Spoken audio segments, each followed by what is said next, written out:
Assalamualaikum warahmatullahi wabarakatuh.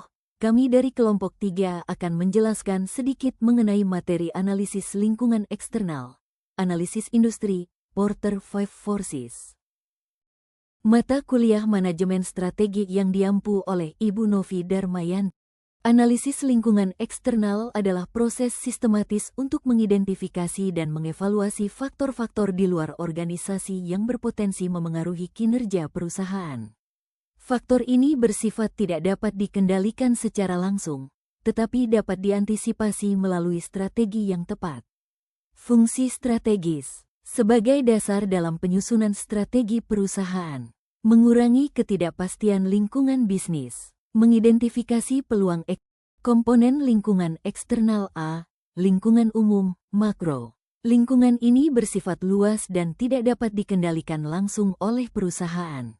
Umumnya dianalisis menggunakan pendekatan PESTEL, meliputi politik, kebijakan pemerintah, stabilitas politik, ekonomi, inflasi, suku bunga, pertumbuhan ekonomi, sosial, demografi, gaya hidup, budaya, teknologi, inovasi, digitalisasi, lingkungan, isu keberlanjutan, perubahan iklim, hukum, regulasi, peraturan perundang-undangan. Selanjutnya, lingkungan industri, mikro. Lingkungan ini lebih spesifik karena berhubungan langsung dengan aktivitas operasional perusahaan. Komponen utama, pesaing dalam industri, pelanggan atau konsumen, pemasok atau supplier, produk pengganti atau substitusi, pendatang baru. Lingkungan ini umumnya dianalisis menggunakan model Porter 5 Forces.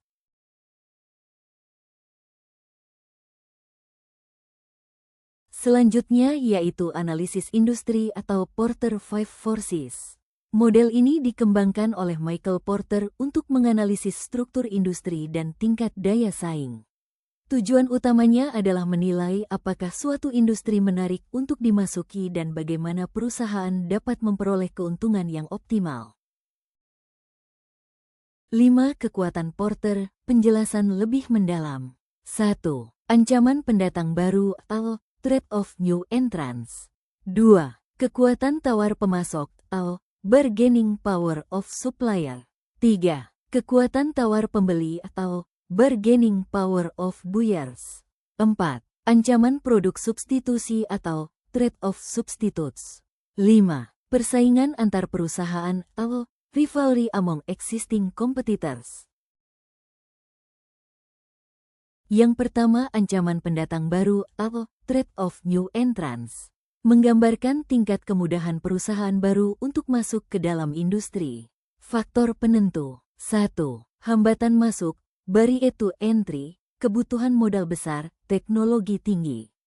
2. Skala ekonomi, perusahaan besar memiliki biaya lebih rendah. 3. Akses distribusi, sulit bagi pendatang baru untuk masuk ke jaringan distribusi.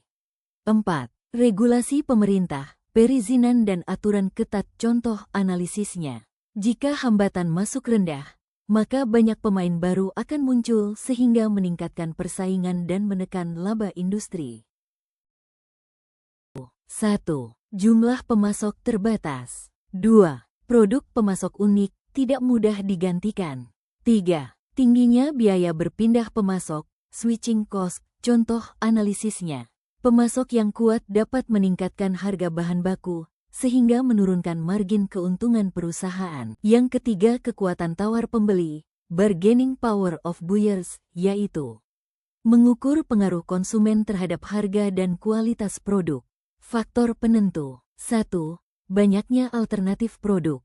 2. Sensitivitas konsumen terhadap harga. 3. Informasi yang dimiliki konsumen. Contoh analisisnya. Jika pembeli memiliki kekuatan besar, perusahaan harus bersaing dalam harga dan kualitas, sehingga profit berpotensi menurun. Yang keempat, ancaman produk substitusi, threat of substitutes, yaitu produk substitusi adalah produk lain yang dapat memenuhi kebutuhan yang sama.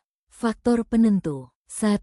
Ketersediaan produk alternatif. 2. Harga relatif produk substitusi.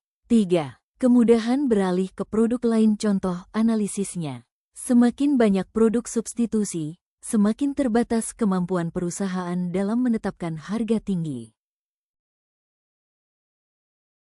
Yang kelima, persaingan antar perusahaan, rivalry among existing competitors, yaitu menggambarkan intensitas persaingan di antara perusahaan yang sudah ada. Faktor penentu: 1.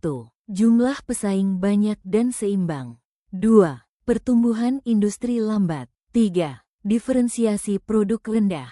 4. Biaya tetap tinggi. Contoh analisisnya: persaingan yang tinggi sering menyebabkan perang harga, promosi besar-besaran, dan inovasi agresif yang dapat menekan keuntungan.